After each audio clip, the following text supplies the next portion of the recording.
Hi friends, எல்லோரும் எப்படி இருக்கீங்க? நல்லா இருக்கீங்களா? இந்த மரம் பார்த்திங்கன்னா கிட்டத்தட்ட 4 மாடி ஹைட் இருக்கும். இந்த மரத்துலேருந்து மேலே ஒரு முறி நாங்கள் தொங்க விட்டு இருக்கணும். அந்த வீடியோ வந்து கீழே சேனலில் போய் பார்த்தீங்கன்னா ஃபுல் வீடியோ போட்டிருக்கோம், நீங்கள் அதை பாருங்கள். அப்புறம் இது வந்து 2வது முறி வந்து கொஞ்சம் கட்டையாக முறிக்கலாம், வெளியே போகாது, லைனாக இருக்குது அப்படிங்கிறதுனால கொஞ்சம் கட்டையாக முறித்தோம்.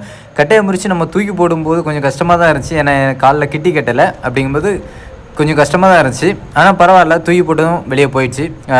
இந்த வீடியோ உங்களுக்கு ஃபுல்லாக பார்க்கணும் அப்படின்னா நம்ம சேனல் பக்கம் போய் பாருங்கள். ஓகே, பாய், தேங்க்யூ.